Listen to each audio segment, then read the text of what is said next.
रूस के राष्ट्रपति व्लादिमीर पुतिन ने एक दौर में कहा था कि वो जिंदगी में सब कुछ माफ कर देते हैं सिवाय एक चीज के, और वो एक चीज है, उन्हें मिला धोखा। यह हम इसलिए कह रहे हैं आज क्योंकि एक खबर आई थी, आपको याद होगा, कि वैगनर चीफ ने पुतिन के खिलाफ गद्दारी कर दी है, बगावत कर दी है, और उनकी फौज जो है वो रूस की तरफ बढ़ रही थी। बाद में बेलारूस के राष्ट्रपति जो हैं उन्होंने वैगनर चीफ से बातचीत की और तब पुतिन का एक स्टेटमेंट आया था कि ये हमारे देश के खिलाफ है, ये दुश्मनों की मदद करने जैसा है, ये वैसा है जैसा गद्दारी होती है। और बाद में बेलारूस ने पैचअप करवा दिया। वैगनर चीफ जो थे प्रिगोजिन, उनको लेकर सब नॉर्मल हो गया। लेकिन अब देर शाम खबर आई है कि वैगनर चीफ जिन्होंने बगावत की थी उनकी मौत हो गई है। एक प्लेन क्रैश होता है जिसमें 11 लोगों की मौत होती है और इसमें वैगनर चीफ भी मौजूद होते हैं। अब क्या ये इत्तेफाक है कि पुतिन का वो स्टेटमेंट कि मैं सब कुछ माफ कर देता हूं सिवाय गद्दारी के, जुड़ा हुआ है या फिर ये इत्तेफाक है? पुतिन एक खतरनाक इंसान है। अब ये जो एयरक्राफ्ट क्रैश हुआ है ये मॉस्को में क्रैश हुआ है और मॉस्को से ये सेंट पीटर्सबर्ग की तरफ जा रहा था।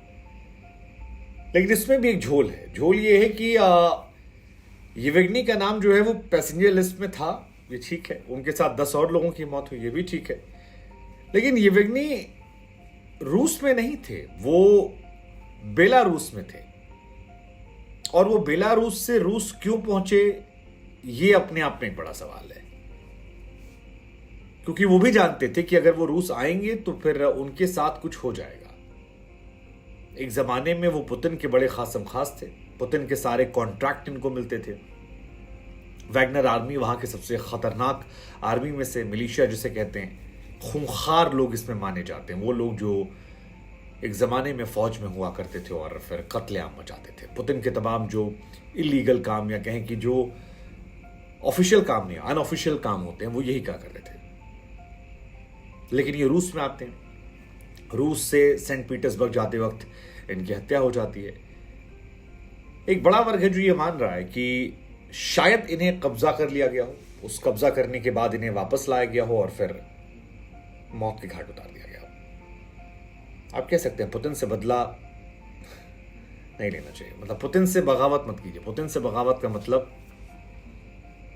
Thank you. हम आपको बता दें, प्रिगोजिन वो शख्स हैं जिन्हें एक जमाने में पुतिन का रसोइया कहा था।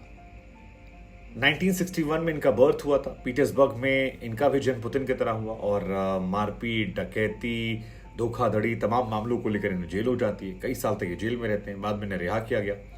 सोवियत संघ से रिहा होने के बाद इन्होंने बिजनेस शुरू कर दिया और बिजनेस में धीरे धीरे नाम कमाने लगे। शुरुआत में हॉट डॉग बेच रहे थे, बाद में एक रेस्टोरेंट खोला।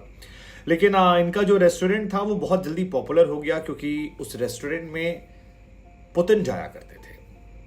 यहां तक कि तस्वीरें ऐसी भी निकल कर आई जहां पुतिन के साथ एक बार जॉर्ज बुश जो है वो भी गए थे। और पुतिन ने इन्हें बहुत बढ़ाया, मजबूत किया, धीरे धीरे इनकी ताकत को बढ़ाया। 2001 में फ्रांस के राष्ट्रपति और उनके वाइफ जो थी उनकी मेजबानी भी यहीं हुई। कुल मिलाकर पुतिन इस रेस्टोरेंट में अपना बर्थडे मनाते थे। कोई बाहर से जाए उसको बुलाते थे और धीरे धीरे धीरे धीरे इन्हें तमाम कॉन्ट्रैक्ट मिलने लगे। बाद में कहा जाता है कि रूस की जो सोशल मीडिया आर्मी थी वो भी इन्हें मिल गई और गवर्नमेंट के तमाम जो कॉन्ट्रैक्ट थे वो भी इन्हें मिले। तकरीबन 26,000 करोड़ कॉन्ट्रैक्ट पुतिन ने इनको दिला दिए।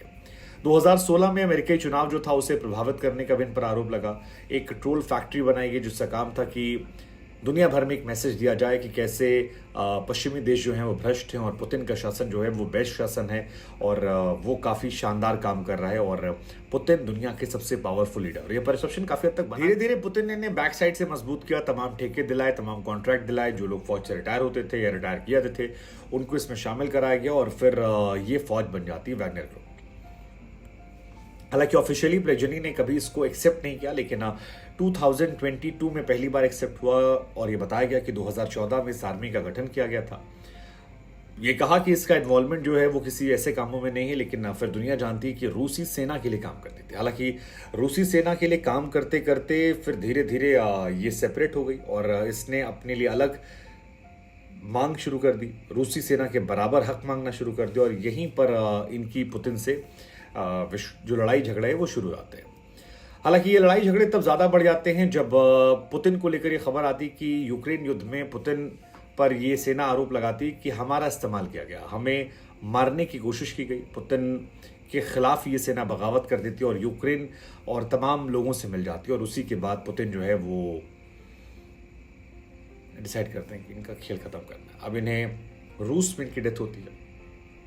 रूस में पुतिन की हैसियत बराबर कोई नहीं है। रूस 1991 में सोवियत संघ से टूटा था।